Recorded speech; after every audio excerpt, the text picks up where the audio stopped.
This is the Politics of Everything, and I'm your host, Amber Daines.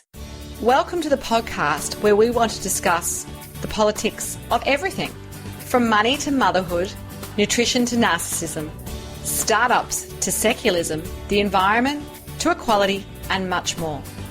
Our guests are experts in their field or topic of choice, even if you've not yet heard their name. This is a bipartisan podcast, so while we love exploring varied views and get a buzz from a healthy debate, by no means is this a one-sided forum for any one political view. So please listen up and enjoy the politics of everything. This marks episode 19 of the Politics of Everything. We're breaking from tradition today and shaking up the show format, and I have two guests in the one episode. Tracey Hall and Jerry Penny met by chance in a direct selling company in 2013, of all things. Jerry actually let her car roll down a street. What a beginning. Luckily, no one was hurt. Their friendship has really blossomed from here, and they've attended a conference together in 2014 and started to understand that their personal and business values aligned. Sounds like a great business match. Jump forward to last year, and both women were still on their own direct sales businesses, but realised that they shared some common ground in their ethics, integrity and skill set in building great relationships. As business partners, Tracey and Jerry started off delivering education workshops around Melbourne, and today they run Excelling in Direct Sales, an online business in direct sales business that is changing the way customers approach the industry. Fittingly, we're discussing the politics of direct sales. Welcome to both of you. Thank you. Thank you very much. We're so glad to be here, Amber. It's a big thing, direct selling, and I think it's come a long way since my images of door-to-door salespeople, which I can recall in my childhood in Australia in the 80s and even in the 90s. Can maybe each of you share quickly your view of what direct sales does for business? Maybe Tracey first and then Jerry. Sure. Yeah, well, it's funny because the business model has been around for over 130 years, Amber, so it's not something that's new. And yes, door-to-door salespeople is something that was around and probably still is in some way. The fact that that's how business used to be is so different to what it is now. However, I started when there was no computers and there was no smartphones. So I had to do the hard yards and I had to go out and meet the customers face-to-face to actually even get a business going. However, Jerry's in a different kettle of fish to me. Yeah. So tell us your journey, Jerry. Yeah, well, so, I got started in the days of, the internet already existed, didn't quite have a smartphone yet, but I actually started out doing a bit of door-to-door because I was doing Avon as my first company. Well, I loved a bit of Avon. Obviously, I came in the time where, yes, all that technology was changing. And then in the company that Tracey and I met with, it was very, very focused on, webinars and meeting people on Facebook, and the global market was your market. There was no limitations to who you knew in your local neighbourhood and things like that. So, although the technology has really changed over the years, the one thing that hasn't changed is that your customers are still the same type of people, basically. But some people, we won't blame all, but some people seem to have forgotten the basics of building a relationship with a customer first, because they've got access to customers all around the globe 24/7 at their hands. You can just friend someone on Facebook and you can send them a message on Messenger straight away. I think people have forgotten that doesn't give you the right to just start going, "Hi, thanks for the friend request," and then sending you a 200-word copy and paste of what your business is and how fantastic it's doing and everything like that. People have completely forgotten about building relationships first. And so I think, that's actually been a bit of a downfall because people are forgetting these basic, courtesy rules when telling people about their direct selling business, basically. That's so true. And I think, yes, particularly if you've grown up with online, I think there's a generational thing too, where if you've only ever had online, you think everyone is your, I guess your friend and potential customer, which is not always the case. So thinking about some of the biggest myths around direct selling, there's probably plenty of them, but are there any kind of big ones that you can shatter for us? Yeah. And can anyone really do this well, or do you have to be a bit of a natural? Jerry, maybe you can jump in on this one. The biggest myth, of course, and it's the biggest objection from people is when they say, oh, isn't that a pyramid scheme? And, people in the industry, they have their answer for that straight away, that, no, it's not a pyramid scheme. Well, a Ponzi scheme, for instance, is where, you're buying into a program and there's actually not any products. Nothing really exists. You're just sort of buying in to buy in to buy in type thing. But, all direct selling companies, they adhere to really strict guidelines and rules. They've got to be a member of the Direct Selling Association. Well, they don't have to be, but the good ones are. And it's actually really hard to join the DSA. Of all the direct selling companies, they really have to focus on their products. Obviously, the benefits to the direct sellers is the MLM model, meaning that they can make more money than their upline, which you can't do in corporate, So that's the benefits. But yeah, that's always the biggest myth that, in pyramid structures exist everywhere. They exist in government, they exist in corporate, they exist in small business.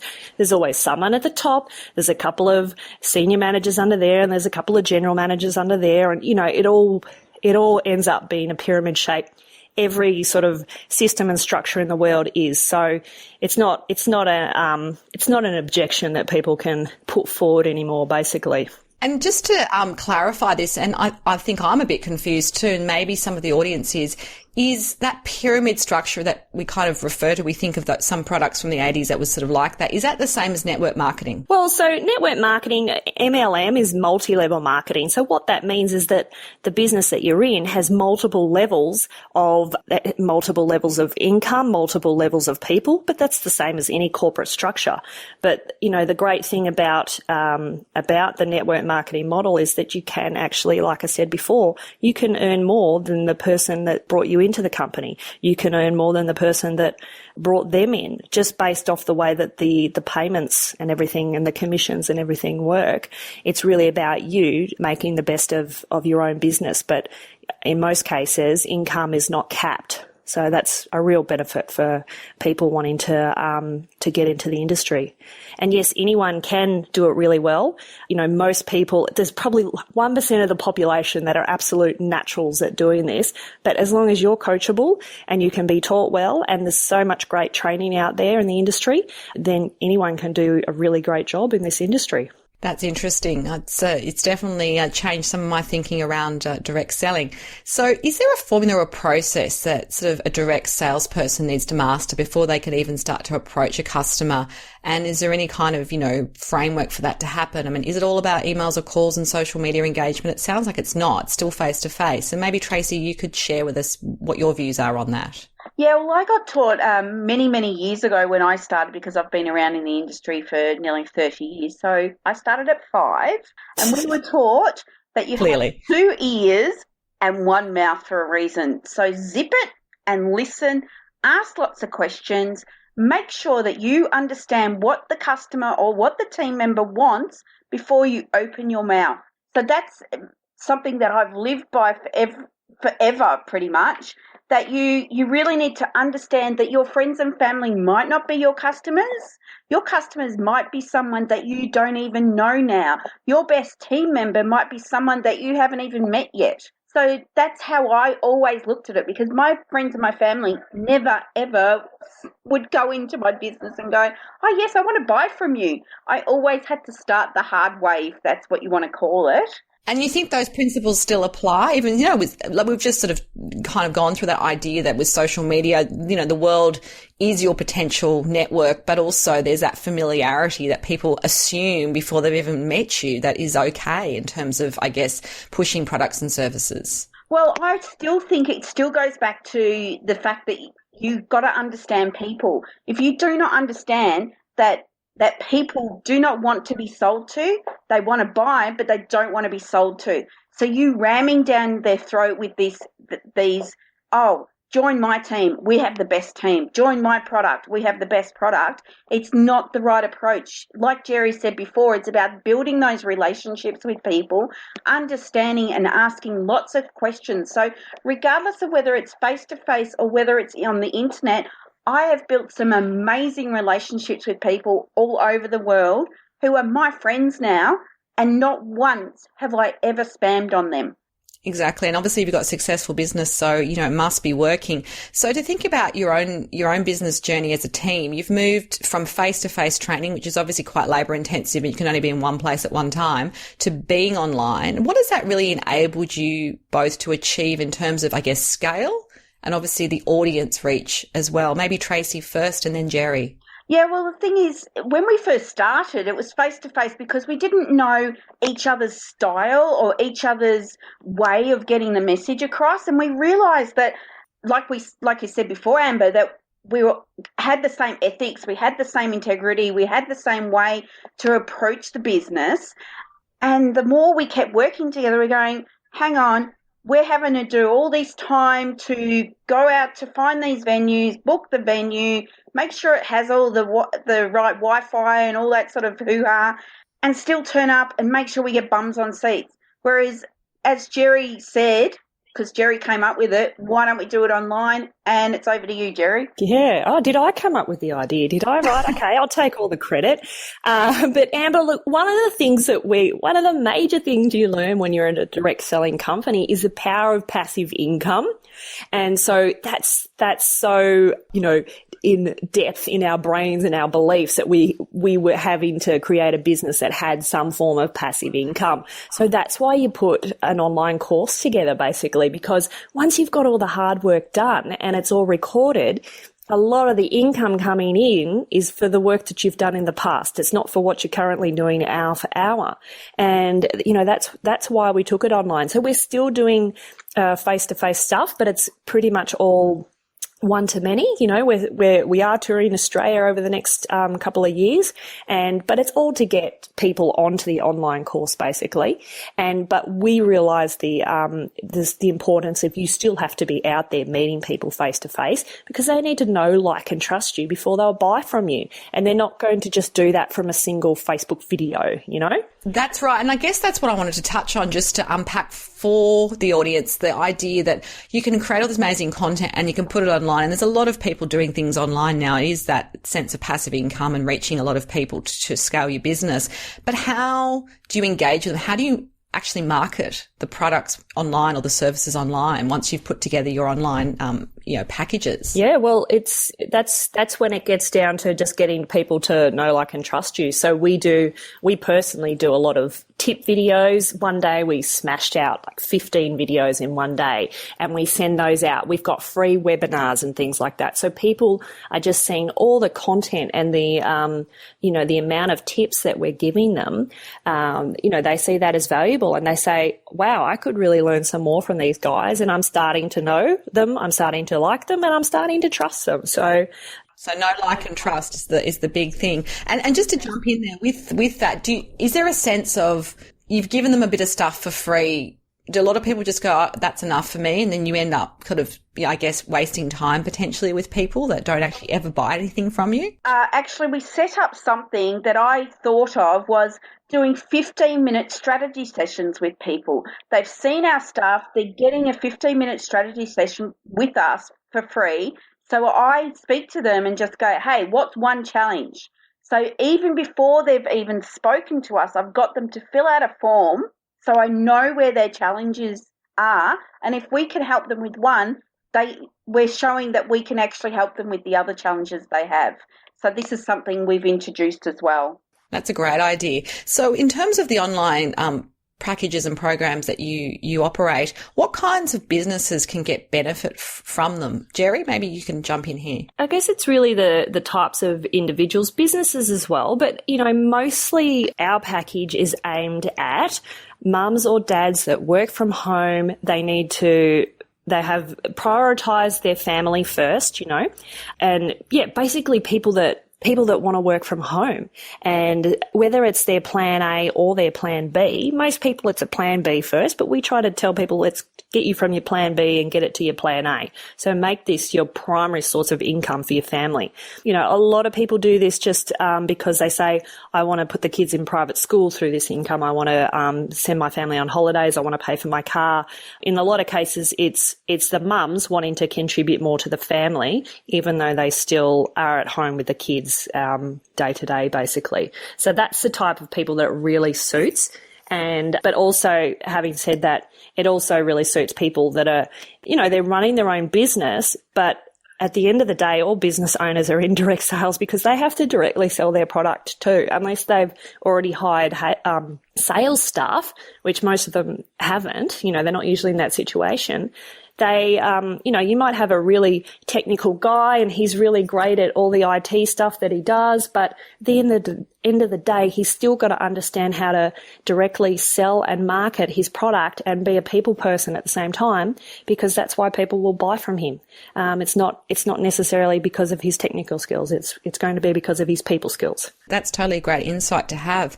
So in 2014, I got the statistic from the internet, so who knows if it's true. Direct Sales Australia estimated that nearly 100 million people around the world were involved in some sort of direct selling, creative annual sales figures of, and this is in US dollars, 182 billion. That's a lot of money. Sales have obviously increased by almost 20% over the past 3 years, they say. And the Asia Pacific region represents about 45% of all global sales. So how does Australia compare to other parts of the world when it comes to direct selling? Are we good at it? Are we going to get better at it? And why does it work better in some countries than perhaps others? Well, Amber, it's funny that question came up because I love that statistic. It actually is probably more than 100 million people who are actually in the direct sales or multi-level marketing or direct marketing, whatever you want to call it. There is probably a lot more people in it. And yes, when I was doing a direct selling company, our figures were much, much higher per person in sales than they were doing in America, which was really, really fascinating. What we've noticed, and the trend is that these new companies that are coming through are actually opening their bases in Australia because it's the gateway to the Asia, because we have such a great multicultural society here. So they're going, oh, right, we'll have a stepping stone. We'll go into Australia, set it all up. They've got Australian, Asian contacts. Let's go over and let's do it that way. And they are getting booming results. That's interesting. So I think it's interesting to think about that. I mean, I think of, I guess, nations as a whole, and it's hard to generalize, that are good at sort of, I guess, selling. I think of like America as kind of that kind of hallmark of that. And I guess Australia is not too far behind. Are there cultural differences between how you might direct sell in Australia and perhaps Asia that you're aware of? Absolutely. There is a lot of different ways to work in Asia. My friend works in a business and she said that they started up in Japan. She couldn't actually sell to the Japanese because their culture is so closed off of that. She had to get a team started in Japan and then they were able to talk to her. I looked at it and went, I don't want to have people all over that I've recruited personally. I want to have my team doing all of that and then find these people that can take the team and blitz it. That's great. Yeah, no, it's interesting, that insight. I thought that might be the case. And I guess, Jerry, any thoughts you might have on that particular, the cultural differences you might have experienced in your career? Yeah, I think a lot of people, they do think that the global audience is their potential customer. But in the end, with cultural differences, it is sometimes hard to get into people at other countries, sorry. And so often you do see team members in network marketing reaching out to a local contact. So, hey, I've met you in Australia. I understand that you're from this area. Would you like to go and grow a team in your country because you know the language, you know the people, you know the culture and things like that. So it is harder than some people think. I think than just thinking, oh, I can just message someone in Zimbabwe and they'll be open to opening up a business in their country straight away. It's not that case. You usually need a local foot in the door, basically. I agree, and I must admit, through LinkedIn, I just share this, and I won't name names, but I had a contact that I don't really know, but she knew a lot of mutual friends of mine who was coming to Australia and had a network marketing business in the cosmetics field, and was like, let's catch up for coffee. I think this could be a great fit for you. And I felt quite affronted because it's sort of, I've never presented myself as a direct selling person in that sense. I have different expertise. We didn't know each other, and I'm thinking coffee, and then I'm like, don't know you. And, it just didn't feel like a very natural approach. But I assume that she may have had success across America doing that. But I just felt like there's just too many unknowns in that for me to even explore it. It's funny you say that, Amber, because when a new company comes to Australia, you start to see more and more messages. So I had a stage like only a few weeks ago that I had 30 requests a day for new friends. And I'm 30. Wow, you popular lady. Wow, 30. And they were all different, or they were from the same company but different people? Is that what you're sharing? No, they were from different companies, because at the moment there's over 300 direct selling companies in Australia, and it's growing. There's more and more coming out every single month. That's totally interesting. So just to change tack a little bit, and maybe Jerry, you can go first on this, and then Tracey. I'm a big believer that people don't get to where they are without some sort of inspiration, and whether it's people they've met, mentors they've had, previous employers, or even staff. Do you have any people that you've drawn inspiration from? And if so, what have they taught you about business and even life? For me, I've come from a marketing and relationship marketing background, and it was probably a good few years ago that I heard the story of Mary Kay Ash. So you all know the company Mary Kay. Mary Kay Ash, she started this in the early 60s, and she was just right up there straight away with, first of all, she was providing awesome opportunities for women at that time because, in the early 60s, it was still very much, you're the housewife, you stay home and cook and clean, and you put on your lipstick at 5 o'clock when your husband comes home and serve him a whiskey, So she was providing women with these amazing opportunities to get out there and network with each other. But she also had this amazing focus on customer service, relationship marketing. She said, you send everyone that you meet a thank you note in the mail, And I love that. You can still do that today. I've got this online tool that we use to send out cards to people in the mail, because today that really stands out as being different. You've got to let people know that you appreciate them and that you thank them for your business. I often get up at a networking event and I ask to a group of 80 people, how many of you have thanked your customers this year? And very little of them even put up their hand. What? You've never even said thank you personally, or sent a thank you card or a Christmas card, or, a birthday card or anything like that? And no, most people are not doing that because it's so transactional based. Everything's just a transaction.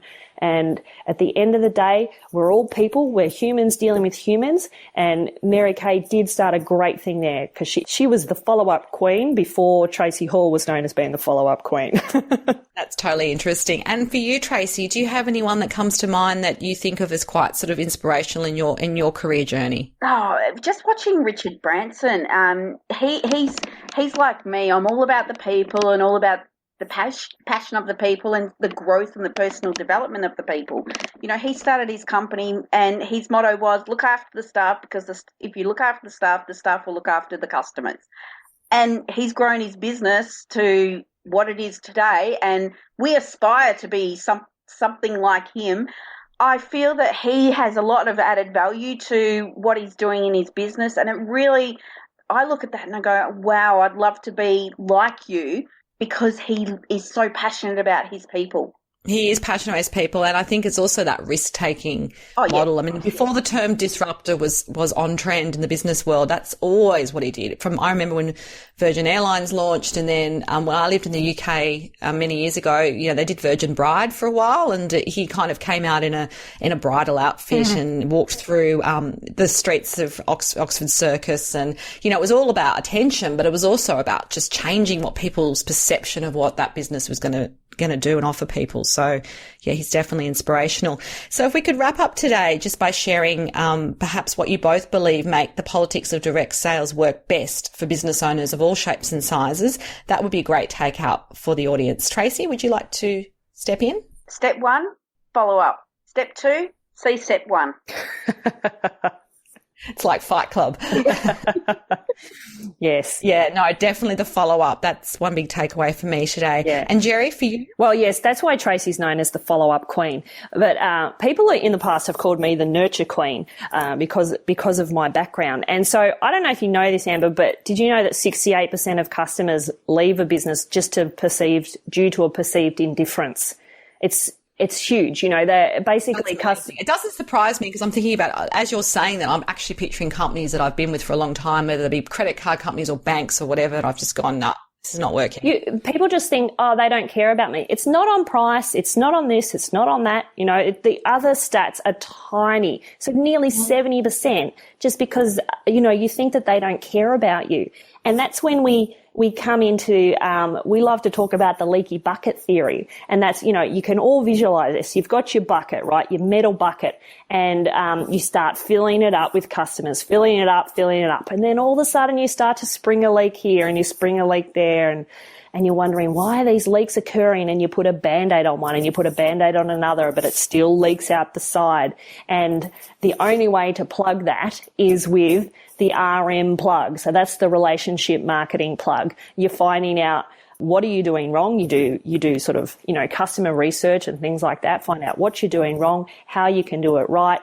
Just start plugging those holes with actually caring about what your customers think, letting them know that they're appreciated, letting them know that they're thanked, that, you know, that you're thanking them. And this is the perfect opportunity for people in a direct sales business because they are having the direct contact with their customers. So they are in the perfect situation, unlike a completely online transactional business or something like, you know, Optus is never going to ring me up and thank me, are they? Or, you know, Westinghouse is not going to ring me up and go, thank you for buying that new dishwasher. How are you finding it? It's just not going to happen. So in the direct sales industry, you're in this perfect situation to have that human interaction with people and keep that leaky bucket plugged and complete and overflowing with money, basically. That's great advice. Well, thank you so much for your time today. If you do want to connect further with Jerry and Tracey, there will be their details on the show notes. You've been listening to The Politics of Everything. Until next time, keep well. Thanks for listening today. If you've enjoyed The Politics of Everything, we thrive on feedback. So please add a short review and share the podcast with your network and your friends and family. I'm also always on the hunt for fabulous new guests. So if you've got a view to share and an idea how to get our listeners excited, please email me at amber@bespokecomms, that's BESPOKECOMMS.com.au, and we'll be sure to get back to you. Until next time.